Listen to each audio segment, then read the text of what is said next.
Hey YouTube, T. Holtz here. Going to do another update, a long time since my last update of my planted tanks. We'll start off with the shrimp tank here. This is my 10-gallon shrimp tank. Also have, as you can see right there, an auto catfish. I have 3 auto catfish in here. This tank here I set up about 6 weeks ago. Started out with 10 shrimp, and unfortunately most of the original shrimp, the adults that I had, died. I think I might have 4 left in here. I think that's one of them right there in the center. But before they died, one of them had babies, or more than one actually must have had babies, because I probably do have, I'm going to say, between 30 and 40 baby shrimp in this tank, which have gotten quite large. As you can see, there's shrimp just about everywhere you look right now in this tank. All the plants are doing well. This here in the front is actually 2 sets of runners that came off the back from the back of the tank, in the other corner, from my Cryptarva plant that's in the back there. They sent off these runners, and I have them moving across the front of the tank here. Eventually I'll probably separate these plants and I'll put them in another tank. But that was some fast growth there on the Cryptarva. And you see one of my auto cats. I've been feeding them algae wafers, and I put a bland zucchini in a couple times a week, because there really isn't a whole lot of algae in this tank. Mainly this tank is just for the shrimp.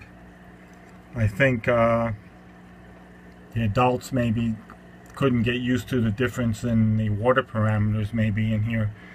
I'm sure at the breeder they're kept in RO water, and then they come here in the tap water, and maybe that was maybe that's too much for the adults to handle. But the babies born here in don't know any different, so they're here in my tap water and they're doing quite well,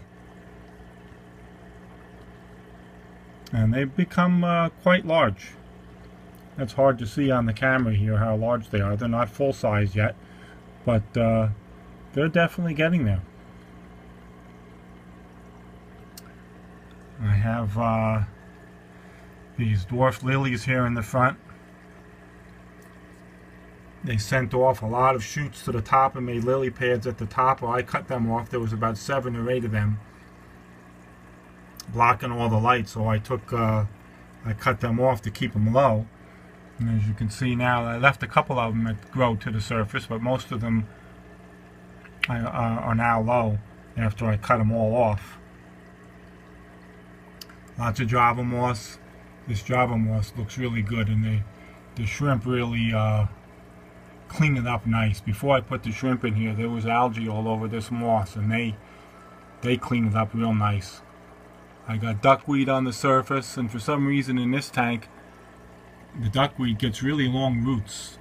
Much longer roots than they do in my other tanks. I don't know why that is, but it does have some nice long roots, and I like it looking that way. I also have some Riccia. You can see it back there. It got stuck to the roots of this Anubias nana plant. It's growing right there. And I just got some Riccia floating around on the top.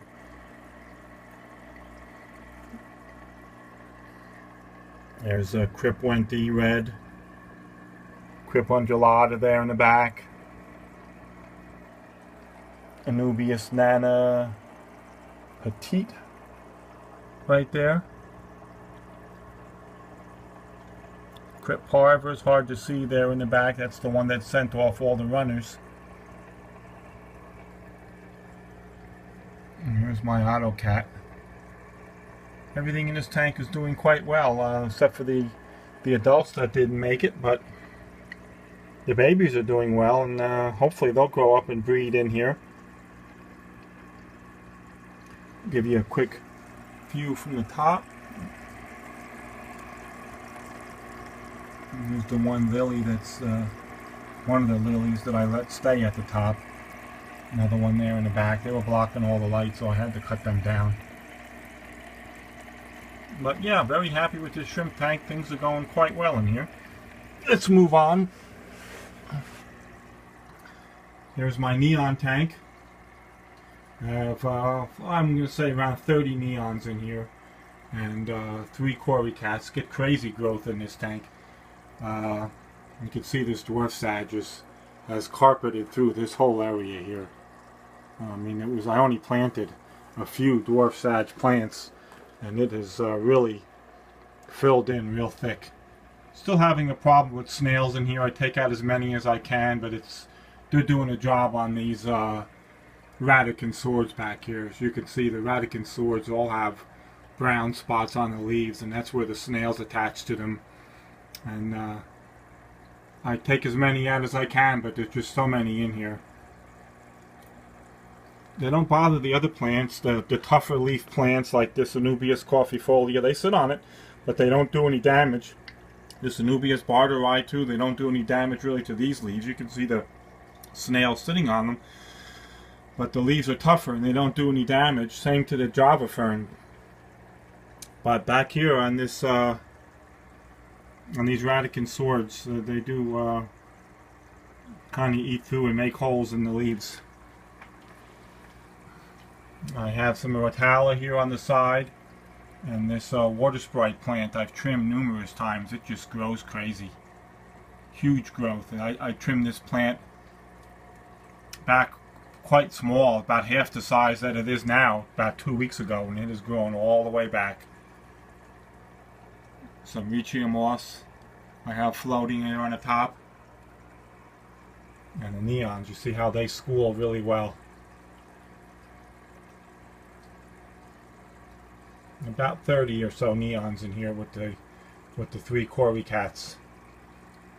Dwarf sage over here has gotten quite tall, 3/4 of the way to the top, and lots of Java moss on this driftwood.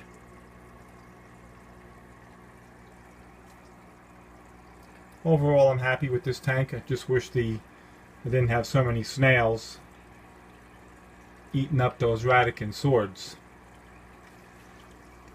A view from the top. Lots of duckweed, which I keep taking out.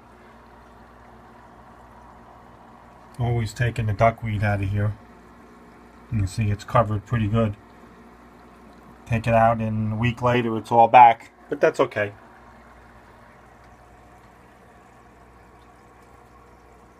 And then we'll move on. My 20-gallon long.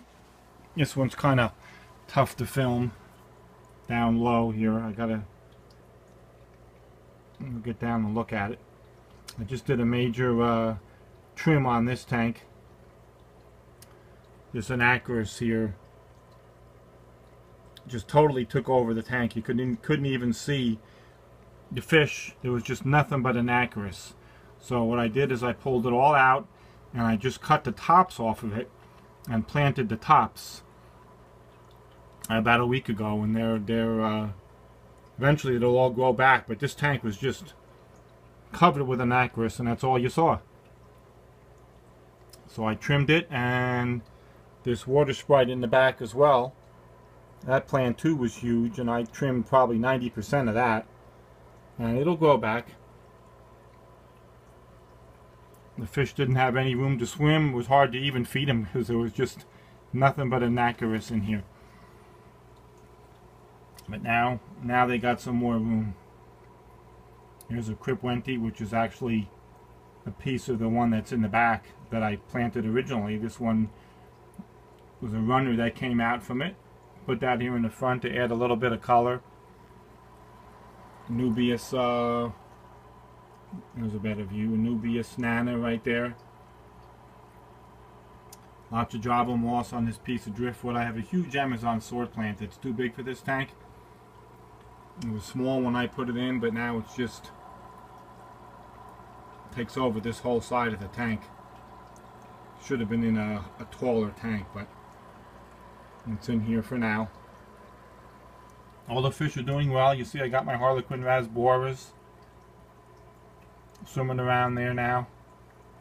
Cherry barbs, gold barbs, and I have 6 quarry cats.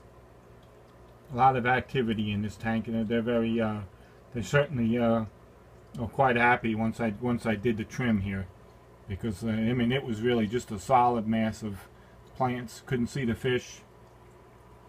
The light wasn't penetrating, so I did the trim, and I'm much happier with it. Eventually, I'll pull this big Amazon sword out, I think, and I'll put some of that Crip Parva that's in my shrimp tank in this corner back here, and that'll free up a lot of space. That sword really shouldn't be back there. It's huge. These dirted tanks really grow plants, that's for sure. Really grow fast in these dirted tanks. And you see another Crip back there, Crip Wenty, adding some nice color there instead of just all of the green. But yeah, these tanks are doing very well. Fish are doing well. Haven't lost any in a long time, although I did actually a neon in the neon tank I did lose this week. But when you have 30 neons, you're gonna lose one here and there.